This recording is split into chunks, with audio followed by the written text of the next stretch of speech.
आज हम लोग डिस्कस करेंगे जो स्टूडेंट क्लास 10th पास करने के बाद साइंस सब्जेक्ट लिए हैं या मैथ मेन में है या बायोलॉजी है और साइड से मैथ है। जो भी मैथ लिए हैं उसको मैथ में बहुत ज़्यादा दिलचस्पी होगा, उतना ही नहीं वो उनको मैथ को पढ़ने में जी जान लगा देना चाहिए। इसलिए आप मैथ लिए हैं, मैं ये आशा करता हूँ। आपको 11th में क्या क्या पढ़ाई करना है इस पे हम लोग आज चर्चा करते हैं कि 11th क्लास में आपको क्या क्या पढ़ाई करना है। तो क्लास 11th का जो सिलेबस है उसको हम लोग देखेंगे कि आखिर 11th क्लास में हमको क्या क्या पढ़ना है।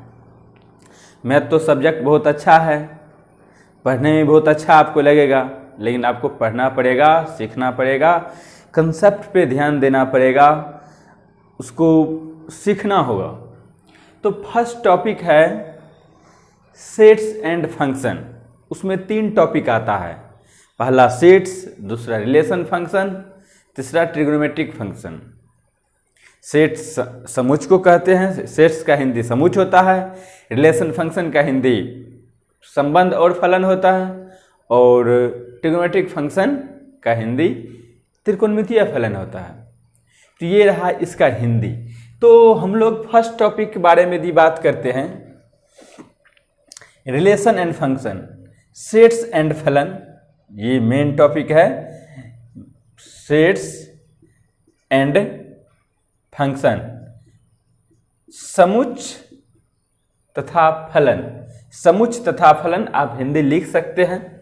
इसमें जो टॉपिक है वो सेट्स है, समुच्च है। Sets means समुच्च। समुच्च बहुत सारे टॉपिक में यूज होता है, इसका basic concept. Relation and function,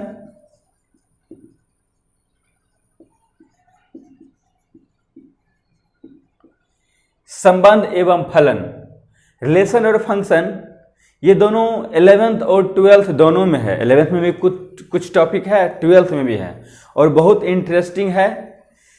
यदि कॉम्पिटिटिव एग्जाम में भी AIT पहली में भी पूछा जाता है। अभी तो IIT पहली नहीं होता है, JEE मेन होता है, एक ही कंबाइंड एग्जाम, उसमें भी आता है ये।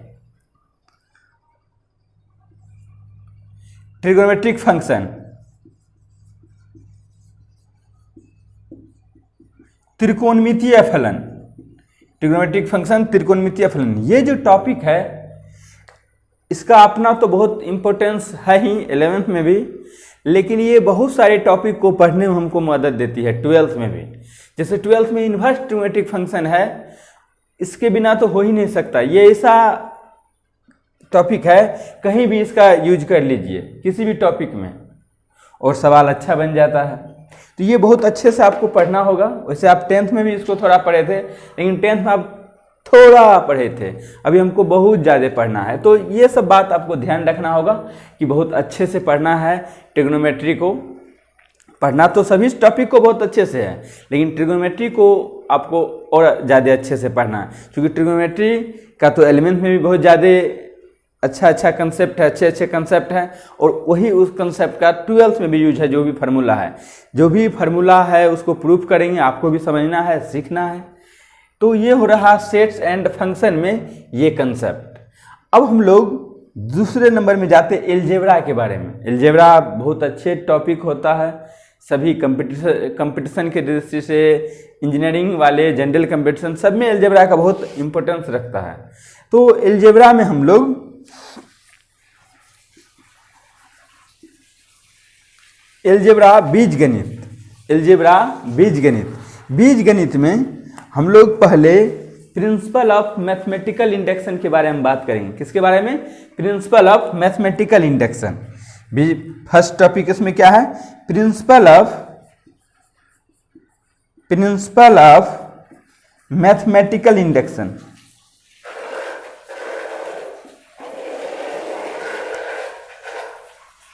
Principle of mathematical induction. गणितीय आगमन का सिद्धांत, हिंदी इसका है गणितीय आगमन का सिद्धांत, principle of mathematical induction, principle of mathematical induction, गणितीय आगमन का सिद्धांत। दूसरा टॉपिक है, ये भी 12th में और अपना भी बहुत ज़्यादा अच्छा कंसेप्ट है इसका, लेकिन थोड़ा छोटा टॉपिक है, complex and quadratic equation, complex number and quadratic equation, quadratic equation, complex number and quadratic equation, सम्मिश्र संख्या तथा द्विघातीय समीकरण।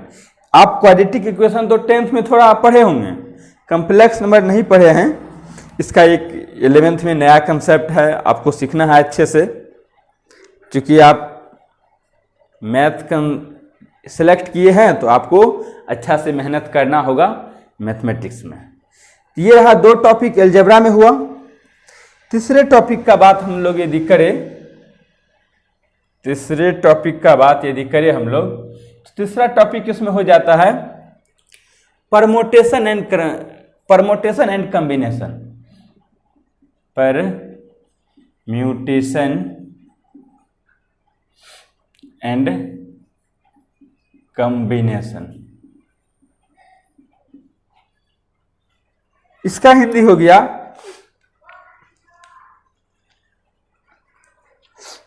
ये हो गया परम्यूटेशन एंड कॉम्बिनेशन, क्रमचय एवं संचय, क्रमचय एवं संचय, परम्यूटेशन एंड कॉम्बिनेशन, क्रमचय एवं संचय, बहुत अच्छा कंसेप्ट है। क्वाड्रेटिक, DRATIC, क्वाड्रेटिक इक्वेशन, इसमें क्या हो गया, permutation and combination, permutation and combination, और उसके बाद बाइनोमियल थ्योरम, बाइनोमियल थ्योरम, द्विपद प्रमेय, ये हिंदी क्या होता है, द्विपद प्रमेय, जैसे बहुत बड़े बड़े पावर हो किसी इक्वेशन पर, उसको सॉल्व करना हो तो हम लोग द्विपद प्रमेय का यूज कर लेते हैं। Sequence and series, sequence and series, sequence and series, अनुक्रम तथा श्रेणी, ये भी बहुत अच्छा कंसेप्ट है। थोड़ा आप AP GP समांतर श्रेणी ये सब 11th में पढ़े भी थे, उससे आगे हम लोग बात करेंगे इसमें। लीनियर इनक्वालिटी,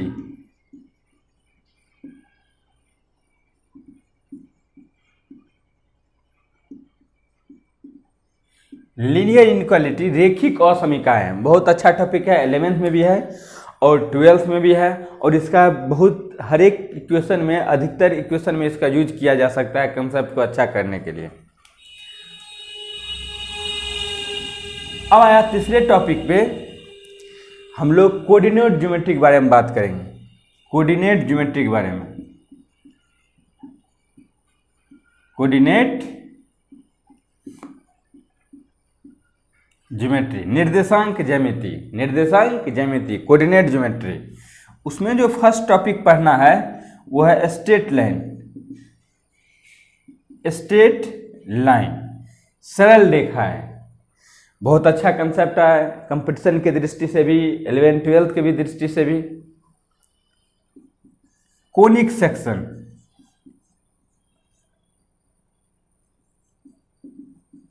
कोनिक सेक्शन, शंकु परिच्छेद, अच्छा कंसेप्ट है।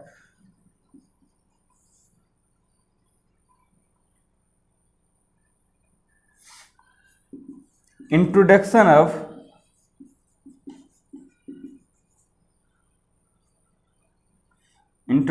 टू थ्री डायमेंशनल ज्योमेट्री बोलते हैं, 3 डायमेंशनल ज्योमेट्री, 3D, त्रिविमीय ज्यामिति का परिचय, त्रिविमीय इंट्रोडक्शन ऑफ 3 डायमेंशनल ज्योमेट्री, त्रिविमीय ज्यामिति का परिचय। और चौथा टॉपिक है, ये तो इसमें कोऑर्डिनेट ज्योमेट्री, निर्देशांक ज्यामिति में ये 3 सब टॉपिक है: straight line, conic section, introduction to three dimensional geometry, और चौथा इसमें टॉपिक है लिमिट एंड डेरिवेटिव। इसको हम लोग कैलकुलस के नाम से भी जानते हैं, गणना। कैलकुलस का हिंदी होता है गणना। उसमें टॉपिक आता है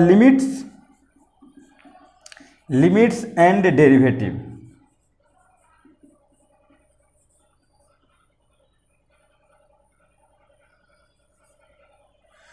लिमिट्स एंड डेरिवेटिव, सीमा और अवकलज, लिमिट्स एंड डेरिवेटिव, ये 2 ही टॉपिक इसमें है। उसके बाद आप इसको कॉपी कर सकते हैं, पॉज करके नोट डाउन कर लीजिए।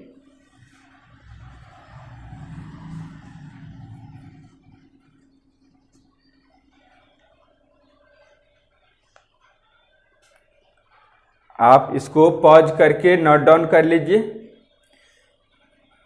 5वां टॉपिक है मैथमेटिकल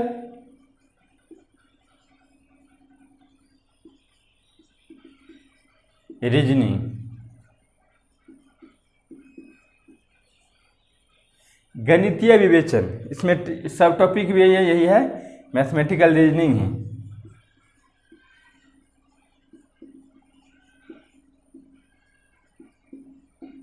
मैथमेटिकल रीजनिंग, गणितीय विवेचन, इसका भी बहुत अच्छा कंसेप्ट है।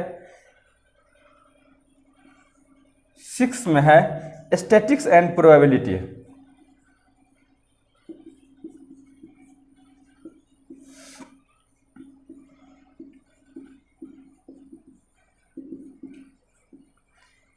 सांख्यिकी एवं फर्स्ट में इसमें टॉपिक है स्टैटिक्स,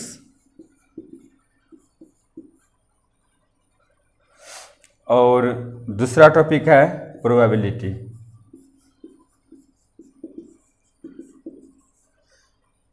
सांख्यिकी और प्रायिकता, ये भी थोड़ा मोड़ा यूज है 12th में, और प्रोबेबिलिटी तो है ही बहुत ज़्यादा 12th में। तो इस तरह से हम लोग 11th का सिलेबस को देखे हैं। आप बहुत मन से पढ़िए, क्योंकि आप यदि मैथ को पसंद करते हैं इसलिए आप मैथ लिए होंगे, यही मैं आशा करता हूँ। Thank you for watching Mukesh mathematics.